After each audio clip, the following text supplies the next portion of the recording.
თბილისის დინამოს და საქართველოს U21 ნაკრების მეკარე მიშო მაკაცარიამ თავისი მიზნებითა და შრომით უკვე მოახერხა ყურადღების მიპყრობა და ამიტომ ჩვენმა ჟურნალისტმა თიკუნა დოლიძემ, რომელიც უკვე გამოცდილი და საკმაოდ სერიოზული სპეციალისტად ჩამოყალიბდა ფეხბურთის დარგში, მასთან ინტერვიუ მოგვიმზადა და ერთად ვნახავთ ახლა და გავიგებთ თუ ვინ იცავს ჩვენი ასაკობრივი ნაკრების U21-ის კარებს და თბილისის დინამოს კარებს და როგორი იყო მისი კარიერული გზა და შევხედოთ სიუჟეტს და ამას ყველაფერს გავიგებთ.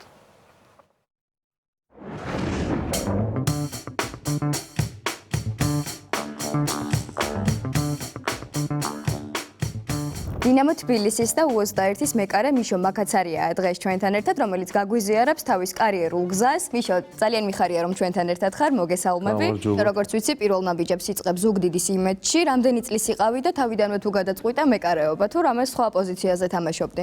7 წლის ვიყავი, როცა ზუგდიდში მივედი იმედის გუნდში. ხო და თავიდანვე ეს გადაწყვეტილი არ იყო პოზიციები, ამიტომ თავდასხმელი ზოგჯერ მცველი იყო, ნახევარმცველი ზოგჯერ თავდასხმელი იყო და ესე ვიცვლებოდი. როცა ჩემი დრო მოვიდა კარში შედგომის, რაღაც ძალიან ვისიამოვნე ამ ბურთების აღებების კარიდან ყურებით და ამის მერე გადავწყვიტე, რომ კარში დარჩენილიყავი და შეიძლება ითქვას, რომ პირველივე დღიდან მეკარე ვარ და. შემდეგი ნაბიჯები, როგორც ვიცი, იბერია 1999-ში გრძელდება, ხო? ანუ ყოფილ საბურთალოში.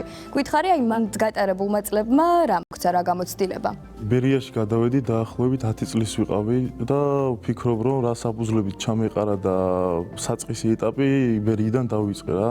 ძალიან საინტერესო გამოცდილება იყო და ასევე მადლობა მინდა გადაუხადო ავტოცირცვაზეს, რომელიც ამ 5 წლის განმავლობაში ჩემი მწვრთნელი იყო და ვფიქრობ, რომ მეკარეობის ანბანი რაც ვისწავლე, მაგის დამსახურებაა. მიშო, იცი რა მაინტერესებს, თუ იყო რომელიმე ისეთი თამაშიან საივი, რომელმაც გაგრძნობინა, რომ შენ როგორც ფეხბურთელი, როგორც მეკარე ძალიან გაზრდილი იყავი? კი, იყო ესეთი თამაში.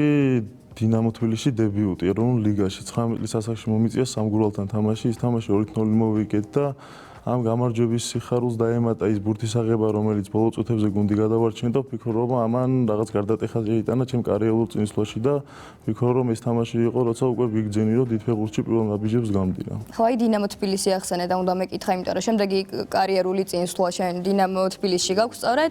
აი რომ მითხრა, შენი თვალით დანახული პირველი დინამოს კარი როგორია? დინამო თბილისში როცა მივედი, მე მაშინ ტრავმა მქონდა მიღებული, ფეხის ოპერაცია ახალი გაკეთებული მქონდა, ამიტომ გუნდთან ერთად არ მიწევდა ჯერ ვარჯიში. მივედი მეორე შემადგენლობაში. ძალიან კარგად მიმიღეს, ძალიან თბილად მიმიღეს, ბიჭებს ვიცნობდი როგორც ნაკრებიდან, ისე იბერიიდან. ვთვლი რომ ეგრევე ოჯახის წევრად მაგზრმინეს თავი, ამიტომ ადაპტაცია გუნდთან არ გამიჭირდა. ასევე ვიცნობდი მწვრთნელებს, რომელიც გვერდში მედგნენ და მეხმარებოდნენ ამ რთული პერიოდის გადალახვაში და სწრაფ რეაბილიტაციაში. და თუ იყო რამე ისეთი რჩევა უფროსი ფეხბურთელებისგან, რომელიც ძალიან გამოგადგა და ასე რომ ვთქვათ, ჩვენი ცხოვრების გზამკვლევი გახდა. დღეს ვყავს ისეთი ხალხი გვერდში, როგორიც არის გიორგი ლორია, სტეფან სიკაჩი, მათე ვაწაძე, ვაკო გვილია, ჯაბა კანკავა, რომლებიც სულ გვერდში მიდგანა და თავის გამოცდილებას მიზიარებდნენ და ვფიქრობ, რომ ძალიან მეხმარება ეს ყველაფერი და მათი გამოცდილება მე სტადიონზე გადამაგდა, საჩემოდ ვიყენე. და მაინტერესებს, აი მოედანზე შესვლის წინ თუ გაქვს რაიმე რიტუალი ან ჩვევა, ან მუსიკას თუ უსმენ, ან თუ ლოცულობ? რიტუალს ვერ დავარქმე, მაგრამ მუსიკას უსმენ, რა თქმა უნდა, რომ განწყობა შევიქმნა. რომელ მუსიკას? ესე კონკრეტულად არა გააჩნია, რა ხასიათზე ვარ, საერთოდ ყველა მიმართულებას უსმენ რა. კიდე მაქვს სტადიონზე რომ შევდივარ ლოცულობ აუცილებლად, კარს პირჯვარს გადავსახავ და სკვნილი მაქვს, რომელიც კარის გვერდზე მიდევს, სულ ყოველი თამაშის დროს. და რამდენად მნიშვნელოვანი არის ხოლმე მეკარის მხარდაჭერა მოედანზე მყოფ ბიჭებთან? ეს უკავშირი თუ ცვლით ხოლმე შეძახილები? რომ მეკარე თამაშის დიდ როლს განსაზღვრავს, იმიტომ რომ მეკარეზეა დამოკიდებული როგორ მშვიდად ხარ, როცა შემშვიდად ხარ, კარში როცა გახარ, ეს გუნდს იმშვიდე გუნძეს გადადის რა და ემოციების კონტროლი ვფიქრობ, რომ მეკარისგან იქნება. ასევე უკრინდა ყველაფერს ხედავ. შენი კარნახი ეხმარება გუნდს სწორად დალაგებაში და იმაში, რომ გოლი არ მივიღოთ. და ვფიქრობ, რომ ძალიან დიდ როლს თამაშობს მეკარე არა მარტო ბურთების აღებაში, არამედ ფეხბურთელების სწორად გადანაწილებაში. აუცილებლად უნდა გითხო ასევე საქართველოს ასაკობრივ ნაკრებზეც, იმიტომ რომ როგორც ვიცი, 15 წლამდელებიდან დაწყებული U21-ის ჩათვლით შენ აქტიურად ხარ სულ შემადგენლობაში. აი რა როლი აქვს იმ ყველაფერს, რომ შეგიძლია საქართველოს ნაკრების სახელით გამოხვიდე მოედანზე?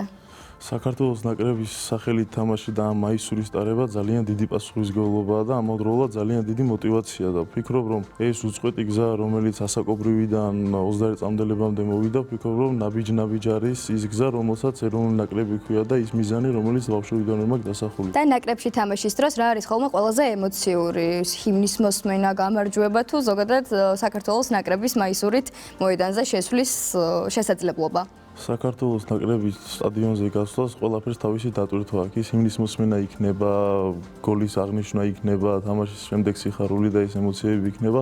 ყველაფერს თავისი დატვირთვა აქვს და ვფიქრობ, რომ ნაკრების თამაში ჩემთვის არის დღესასწაული. ამხანაგური იქნება თუ ოფიციალური იქნება, არა აქვს მნიშვნელობა რა.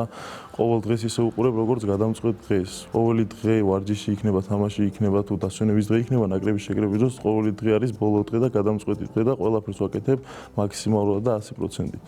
სანამ ჩვენი ინტერვიუ გავა ეთერში, თქვენ ასევე გექნებათ 21 წლამდელებს თამაში.